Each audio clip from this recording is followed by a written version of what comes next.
Hello student, आज के class आलोचना करब झाड़ग्राम डिस्ट्रिक्टर कोश्चेनगुलो निये पेज नम्बर 126। एके देखे प्रथम कोश्चेन की बोलेছে देखो वार्षिक 4% हार सूदे x বছরে সবৃদ্ধিমূল y টাকা হলে আসল হবে। তাহলে প্রথমে আমরা ধরে নিব কি আসল সমান হচ্ছে p টাকা, দেয়া আছে কি সুদের হার 4%, সময় x বছর। সরল সুদের ক্ষেত্রে আমরা জানি সুদ সমান আসল ইনটু সময় ইনটু সুদের হার বাই হচ্ছে 100। এটা হচ্ছে সুদের পরিমাণ। এখান থেকে আমরা প্রথমে বের করব সুদ। p আসল ধরেছি, সময় এখানে দেওয়া আছে x আর সুদের হার দেওয়া আছে 4 বাই হচ্ছে 100। এটা হচ্ছে কি সুদের পরিমাণ। এখানে দেওয়া আছে কি সবৃদ্ধি মূল অর্থাৎ সুদ প্লাস আসল a সমান দেওয়া আছে y বা a সমান হয় কি p হচ্ছে কি আসল প্লাস সুদ সমান হচ্ছে a is equal to y বা p প্লাস এখানে দেখো r এর মান আমরা পেয়েছি কত 4px বাই 100। r এর মান বসাচ্ছি 4px by 100 is equal to y। এখান থেকে দেখো কি কমন যাচ্ছে p কমন যাচ্ছে 1 plus 4x by 100 is equal to হচ্ছে y বা p ইজ ইকুয়াল টু আমাদের p এর মান বের করতে হবে। আসল এখান থেকে আমরা যদি লসাগু করি তাহলে পাবো কি নিচে 100, তাহলে একের সাথে 100 গুণ হচ্ছে, তাহলে 100 প্লাস 4x হচ্ছে ইনটু 100 এর সঙ্গে একবার গুণ করে দিলাম, 100 এর সাথে y গুণ করলে হচ্ছে 100y বা p ইজ ইকুয়াল টু হচ্ছে 100y by 100 plus 4x। Option দেখে নাও, অপশন সি তে দেখো দিয়েছে, অপশন সি তাহলে হচ্ছে অ্যানসার। পরের কোশ্চেন দেখো বলেছে x square by x is equal to 1 সমীকরণে বীজ और বীজদ্বয়। এটার অ্যানসার হবে option B x is equal to 1। দেখো এটার মানে কি দুটো আমরা জানি যে এটা যদি এইভাবে লেখা থাকতো x square is equal to x, এক্ষেত্রে অ্যানসার হতো কি x ইজ ইকুয়াল টু 0 আর x ইকুয়াল টু 1। দেখো কিভাবে আসতো x square minus x is equal to 0, এখান থেকে x কমন যেত, পড়ে থাকতে x minus 1 is equal to 0, সেখান থেকে আমরা পেতাম x is equal to 0 x equal to 1। সে তাহলে এটা তো একই রকম, এটা যদি গুণ করি তাহলে তো আমরা এটা পাবো। কিন্তু দেখো যেহেতু এইভাবে দেওয়া আছে এর মান কখনোই মানে x এর মান কখনোই 0 হবে না। তার কারণটা হচ্ছে x এর মান যদি 0 হয়ে যায় তাহলে কোনো সংখ্যা বাই 0 সমান ইনফিনিটি হয়ে যাবে। কিন্তু বলেছে এটি একটি সমীকরণ, তাহলে সমীকরণ হবে তখনই যখন x এর মান এখানে নট ইকুয়াল টু 0 হবে, তাহলে এটি একটি সমীকরণ হবে। বোঝা গেল? যদি এইভাবে থাকে x square is equal to x, তখন x এর দুটো মান হবে 0 আর 1, আর যদি বাই আকারে থাকে তখন কেটে যাবে, x কাটছে x ইকুয়াল টু 1 অ্যানসার হচ্ছে। বোঝা গেল? তাহলে অ্যানসার হচ্ছে অপশন বি। পরের কোশ্চেন দেখো এবিসিডি একটি বৃত্তস্থ সামান্তরিক, কোণ ডি এর মান কত? তোমরা জানো যে বৃত্তস্থ সামান্তরিক হয় একটি আয়তক্ষেত্র, আর আয়তক্ষেত্রের প্রতিটি কোণের মান হয় 90 ডিগ্রি করে, অর্থাৎ কোণ ডি ইজ ইকুয়াল টু হচ্ছে 90 ডিগ্রি। এটাই অ্যানসার, অপশন সি হচ্ছে অ্যানসার। আর বৃত্তস্থ সামান্তরিক একটি আয়তক্ষেত্র, এই প্রয়োগটি তোমরা একটু দেখে নিবে, পরীক্ষার জন্য প্রয়োগ হিসাবে দেয়। পরের question cos 57 degree is equal two দেওয়া আছে x, বলে tan 63 ডিগ্রির মান। দেখো এটাকে আমরা এভাবে লিখতে পারি tan 60 ডিগ্রিকে লিখতে পারি 90 ডিগ্রি মাইনাস 27। 90 থেকে যদি আমরা 27 বাদ দিই তাহলে আমরা পাবো 63 ডিগ্রি। আমরা জানি tan 90 ডিগ্রি মাইনাস থিটা সমান হচ্ছে cot থিটা।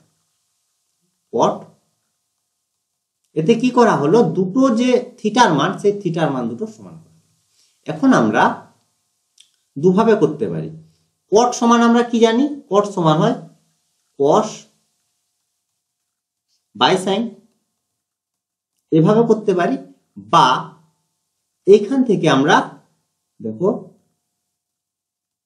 90 ডিগ্রি কোণ হিসেবেও করতে পারি, অর্থাৎ কস সমান হচ্ছে কি, কস সমান হচ্ছে ভূমি বাই অতিভুজ, তাহলে ভূমি বাই অতিভুজ, অতিভুজ ভূমি, তাহলে ভূমি বাই অতিভুজ এরকম। ভূমি সমান হচ্ছে তাহলে x, অতিভুজ তাহলে হচ্ছে 1, তাহলে লম্ব সমান হবে √1 এর স্কয়ার মাইনাস x স্কয়ার সমান হচ্ছে 1 মাইনাস x স্কয়ার। ঠিক আছে, এখান থেকে আমরা এই কট সমান করতে পারি। কট সমান হয় কি, ভূমি বাই লম্ব, কট সমান হচ্ছে ভূমি বাই লম্ব। ভূমি সমান তাহলে x, লম্ব সমান √1 মাইনাস x স্কয়ার, এটাই হচ্ছে অ্যান্সার। বোঝা গেল? তাহলে অ্যান্সারটা দেখে নাও, অপশন বি তে দেখো দিয়েছে, তাহলে অ্যান্সার হচ্ছে অপশন বি। এভাবে তোমরা যদি না করো তাহলে কিভাবে করবে, যে আমরা সাইনের মান এখান থেকে বের করতে পারবো কিভাবে, জানি যে sine square theta plus cos square theta is equal two হয় 1, বা এখান থেকে আমরা কস স্কয়ার থিটার মানটা বসিয়ে সাইন স্কয়ার থিটার মানটা বের করছি। তাহলে sine square theta is equal to হচ্ছে 1 মাইনাস কস স্কয়ার থিটা সমান 1 মাইনাস কস থিটার মান হচ্ছে x, তাহলে x square. Sine square theta সমান হচ্ছে 1 মাইনাস x স্কয়ার, বা sine theta is equal to হচ্ছে √1 মাইনাস x স্কয়ার। বোঝা গেল? এটা আমরা সাইন থিটার মান পেয়ে গেলাম, এখানে cos theta by sine theta, অর্থাৎ x by √1 minus x square. এইভাবেও তোমরা করতে পারো, কোনো সমস্যা। পরের কোশ্চেন দেখো, একটি নিরেট অর্ধগোলক ও একটি নিরেট গোলকের ভূমির ব্যাসার্ধ ও উচ্চতা সমান, তাদের ঘনফলের অনুপাত। ঘনফল বলতে আয়তনের অনুপাত। কি কি বলেছে, নিরেট অর্ধগোলক ও একটি নিরেট চোঙের ভূমির ব্যাসার্ধ আর উচ্চতা সমান। তাহলে ভূমির ব্যাসার্ধ আর উচ্চতা সমান বলেছে, তাহলে একটা শর্ত আমরা কি পাচ্ছি, দুটোর ক্ষেত্রে ব্যাসার্ধ সমান ধরে নিলাম r, আর উচ্চতা সমান হচ্ছে h। দুটোর ক্ষেত্রে আর হচ্ছে h ইকুয়াল টু এই সম্পর্কগুলো আমরা পাচ্ছি প্রদত্ত। ঘনফল বলতে আয়তন, অর্ধগোলকের আয়তন হচ্ছে 2/3 পাই r কিউব, একবার করে দিচ্ছি, অনুপাত চোঙ, তাহলে পাই r স্কয়ার h সমান 2/3 pi r cube is to pi r square into, দেখো এখানে r ইকুয়াল টু h, তাহলে h এর জায়গায় বসাচ্ছি r, বা তোমরা এখানে r এর জায়গায় h বসাতে পারো, কোনো সমস্যা নেই। এখন কাটাকাটি করি, পাই পাই কাটছে, এখানে r কিউব আর এই r স্কয়ার আর r মিলে r কিউব কাটলো, পড়ে থাকছে তাহলে 2/3 ইজ টু 1, বা সমান 2:3 হচ্ছে অ্যান্সার। অপশন সি তে দেখো দিয়েছে, তাহলে অ্যান্সার হচ্ছে অপশন সি। পরের কোশ্চেন দেখো, রাশিতত্ত্বের সংখ্যাগুরু মান 25 হলে x এর মান কত? সংখ্যাগুরু মান কি, যে রাশিতত্ত্ব থাকবে তার মধ্যে যে সংখ্যাটি বেশিবার থাকে বা যার পরিসংখ্যা সব থেকে বেশি, সেটি হচ্ছে সংখ্যাগুরু মান। এখানে বলেছে 25 বলেছে সংখ্যাগুরু মান, অর্থাৎ যে প্রদত্ত রাশিতত্ত্ব আছে সেখানে 25 বেশি বার থাকবে। এখানে দেখো 25 কতবার রয়েছে, 25 1 2, 25 রয়েছে দুবার। তারপর দেখো 23 রয়েছে একবার আর দুবার, তাহলে 23 হচ্ছে দুবার। আর তারপর দেখো 8 সমস্ত একবার করে রয়েছে। 25 বলেছে সংখ্যাগুরু মান, তাহলে 25 এর পরিসংখ্যা সব থেকে বেশি। x এর মান যদি তাহলে 25 হয়ে যায়, তাহলে x এর মান যখন 25, তখন 25 এর পরিসংখ্যা হয়ে যাচ্ছে কত, 3। তখন আমরা বলতে পারবো যে প্রদত্ত সমীকরণের প্রদত্ত রাশিতত্ত্বের সংখ্যাগুরু মান হচ্ছে 25। তাহলে x এর মান হতে হবে x ইকুয়াল টু হচ্ছে 25। বোঝা গেল? অ্যান্সার তাহলে 25, অপশন ডি হচ্ছে অ্যান্সার। এরপর হচ্ছে 2 এর দাগের কোশ্চেন। প্রথম কোশ্চেনে বলেছে চক্রবৃদ্ধি সুদের পর্ব 2 হলে, সুদের পর্ব প্রথমে বলে দিয়েছে 2। পি পরিমাণ টাকা r% হারে n বছর পরে হবে। তাহলে n বছর পরে হবে বলতে সুদ প্লাস আসল a ইজ ইকুয়াল টু, তাহলে দেখো সুদের পর্ব বলেছে 2, পি হচ্ছে আসল ইন্টু 1 প্লাস r/2, সুদ যা থাকে তার অর্ধেক, বাই হচ্ছে 100 হোল টু দি পাওয়ার সময় যা থাকে তার দ্বিগুণ। বোঝা গেল? যদি সুদের পর্ব 3 বলতো তাহলে এখানে r/3 হতো, এখানে 3m হতো। বোঝা গেল? তাহলে সমান কি পাচ্ছি, P into 1 plus r/200 whole to the power 2m। এটাই হচ্ছে অ্যান্সার। পরের কোশ্চেন দেখো, 2a is equal to 3b is equal to 4c হলে a:b:c সমান 6:4 ড্যাশ হবে। ইজ ইকুয়াল টু আমরা ধরে নিলাম কি কে, এখান থেকে আমরা abc-র মান বের করব, বা 2a ইজ ইকুয়াল টু হচ্ছে কে, যেহেতু সবগুলো সমান, বা a ইজ ইকুয়াল টু হচ্ছে k/2। একই রকম ভাবে আর করছি না, b ইজ ইকুয়াল টু একবার লিখে দিলাম, b is equal to k/3, আর c ইজ ইকুয়াল টু হচ্ছে k/4। অতএব a:b:c সমান হচ্ছে কি, এর মান হচ্ছে k/2, b এর মান হচ্ছে k/3, আর c এর মান হচ্ছে k/4। কে কাটছে, সমান 1/2 1/3 1/4। হরগুলো সমান করতে হবে, তাহলে লসাগু, সেই লসাগু দিয়ে গুণ করতে হবে। 2 3 আর 4 এর লসাগু হচ্ছে 12, তাহলে 12 দিয়ে সবগুলো গুণ করছি। বা তোমরা হরগুলো সমান করতে পারো, কোনো সমস্যা নেই। ঠিক আছে, এখন দেখো 12 12 সবগুলো কেটে যাচ্ছে, দিয়ে পড়ে থাকছে 1/2 1/3 1/4। হয়ে গেল? এখন এটা আমরা কাটাকাটি করছি, 6 3 4 12 আর 4 3 12, পেলাম কি 6:4:3। এখানে দিয়েছে কত, 6:4 ড্যাশ, তাহলে অ্যান্সার হচ্ছে 3।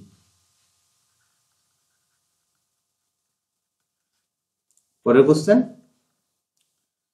বৃত্তস্থ চতুর্ভুজের বিপরীত কোণগুলি পরস্পর সম্পূরক।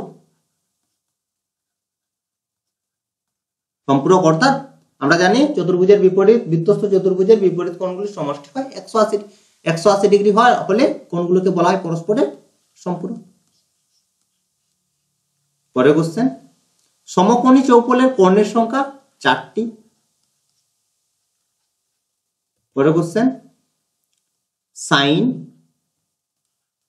Theta minus 30 degree is equal to half হলে কস থিটার মান কত? তাহলে এখান থেকে আমরা বের করব কি থিটার মান, বা সাইন থিটা মাইনাস 30 ডিগ্রি সমান হাফ হচ্ছে সাইন 30 ডিগ্রি মান, তাহলে হাফের জায়গায় বসাচ্ছি সাইন 30 ডিগ্রি।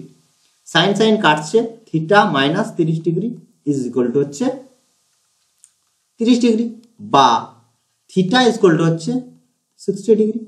থিটার মান আমরা পেয়ে গেলাম, কস থিটার মান বের করতে আর কোনো সমস্যা নেই, কস 60 ডিগ্রি, কস 60 ডিগ্রির মান হচ্ছে হাফ। এটা হচ্ছে অ্যান্সার। পরের কোশ্চেন দেখো, যদি চলের x1 x2 x3 মানের পরিসংখ্যা যথাক্রমে f1 f2 f3 হয়, তবে তাদের ভরযুক্ত গড় হবে কি যৌগিক গড়। অ্যান্সার হচ্ছে যৌগিক গড়। যৌগিক গড়, এই যৌগিক গড়ের মান কত হবে? মান হচ্ছে x1 into f1 plus x2 into f2 plus x3 into f3, আর নিচে থাকবে ভর সংখ্যাগুলির সমষ্টি, সরি ভর না, পরিসংখ্যাগুলির সমষ্টি, f1 plus f2 plus f3। এটা হচ্ছে কি যৌগিক গড়, এটাই অ্যান্সার। এরপর হচ্ছে 3 দাগের কোশ্চেন, সত্য মিথ্যা। প্রথম কোশ্চেন বলেছে নির্দিষ্ট আসলের উপর সমান হারে সুদ হলে, তাহলে কি কি বলেছে, আসল পিটা হচ্ছে স্থির, সুদের হার 8টা হচ্ছে স্থির। 2 বছরের সরল সুদ চক্রবৃদ্ধি সুদের তুলনায় বেশি হবে। তাহলে পি আর সুদের হার যদি একই থাকে বলেছে, তাহলে 2 বছরের সরল সুদ বেশি হবে চক্রবৃদ্ধি সুদের তুলনায়, এটা হবে মিথ্যা।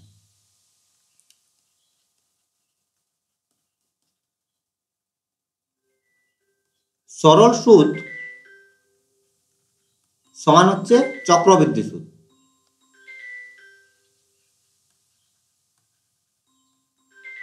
বৃদ্ধি সুদ যখন সময় হচ্ছে 1, 1 বছরের ক্ষেত্রে কেবলমাত্র সরল সুদ আর চক্রবৃদ্ধি সুদ সমান হয়।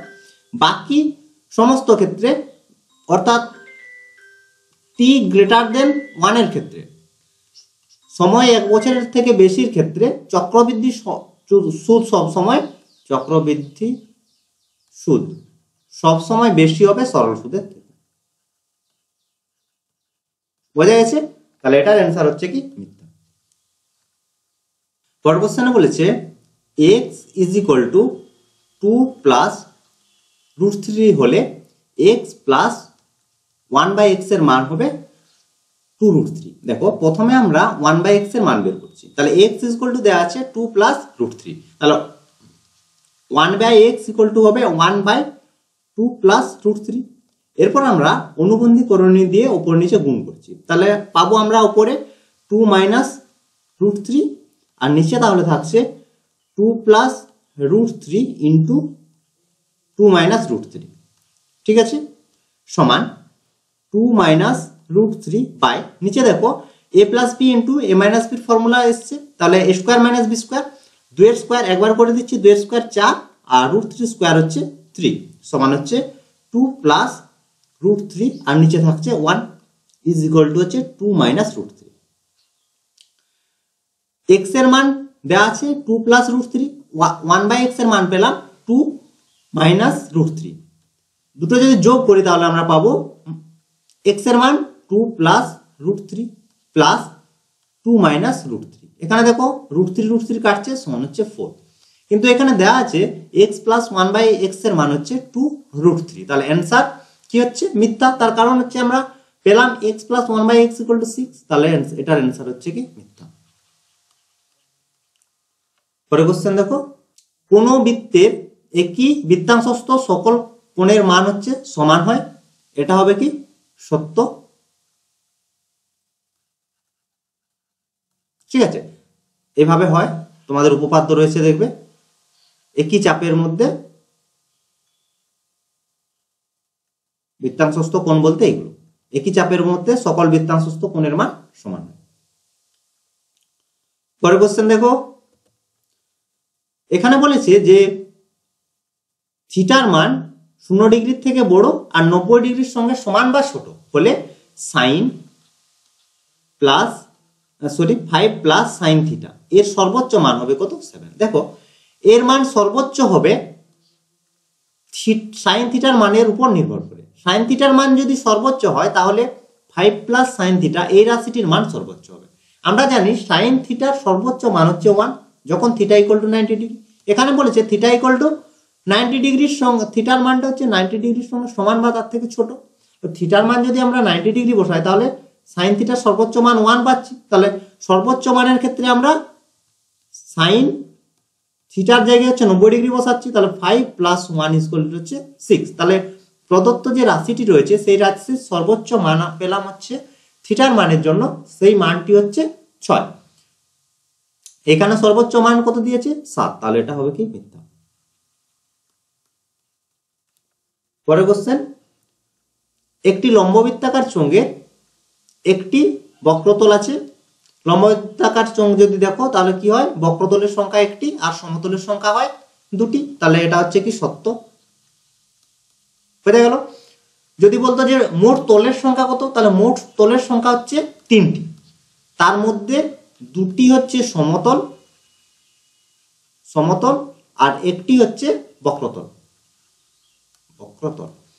যদি এটা হয় নিরেট, বোঝা গেল, বা নিরেট বা যদি বলে দুটো মুখ হচ্ছে ঢাকনা রয়েছে তাহলে হচ্ছে আমরা 3টে তল পাবো। আর যদি ফাঁপা বলে লম্ববৃত্তাকার এবং ফাঁপা, দোমুখ খোলা, তখন আমরা শুধুমাত্র তার একটি তল পাবো, সেটা হচ্ছে বক্রতল। তাহলে এটা হচ্ছে কি সত্য। পরের কোশ্চেন, এই তত্ত্বের মধ্যমার মান বলেছে 10। তাহলে মধ্যমা বের করার জন্য প্রথম কাজ কি, যে মানের ঊর্ধ্বক্রমে সাজাতে হবে। এখানে দেখো মানের ঊর্ধ্বক্রমে সাজানো নেই, তাহলে মানের ঊর্ধ্বক্রমে সাজিয়ে নিই। প্রথমে সব থেকে ছোট রয়েছে 2, তারপর দেখো 3 আর 3, 3 আর 3 হয়েছে।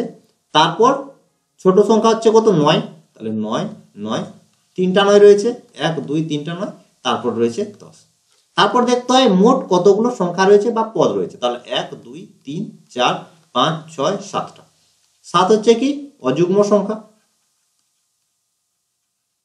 অযুগ্ম সংখ্যার ক্ষেত্রে মধ্যমা সমান n+1/2 তম পদ, তাহলে 7 + 1/2 তম পদ, তাহলে 8/2 তম পদ সমান হচ্ছে 4 তম পদ। এখানে দেখে নাও 4 তম পদ 1 2 3 4, তাহলে অ্যান্সার হচ্ছে কি 9, কিন্তু এখানে মধ্যমা সমান বলেছে কত 10, তাহলে হচ্ছে মিথ্যা। ঠিক আছে, তোমরা যদি ডাইরেক্ট এখান থেকে 4 তম পদ, যে মোট পদের সংখ্যা হচ্ছে 7টি, সেখান থেকে তোমরা 4 তম পদ খুঁজে, তাহলে দেখো 10 রয়েছে, তাহলে সেই হিসেবে কিন্তু মধ্যমা 10 দিয়েছে, তাহলে মিথ্যা হয়ে যাবে কিন্তু। তাহলে প্রথমে আমাদের কি মানের ঊর্ধ্বক্রমে সাজাতে হবে, যদি না দেওয়া থাকে তাহলে, আর যদি দেওয়া থাকে তাহলে আমরা ডিটেইল বলতে পারবো, যদি না দেওয়া থাকে মানের ঊর্ধ্বক্রমে প্রথমে আমরা সাজিয়ে নেব। তো ঠিক আছে, তাহলে এই ছিল আজকের ক্লাস। আশা করি আজকের ক্লাসের অঙ্কগুলো তোমরা বুঝতে পেরেছো। যদি কোনো সমস্যা থাকে অবশ্যই কমেন্ট করে জানাবে, বা হোয়াটসঅ্যাপ করতে পারো 7797151981 এই নাম্বারে। তো আজ এই পর্যন্তই, তোমরা সবাই ভালো থেকো, বাই বাই।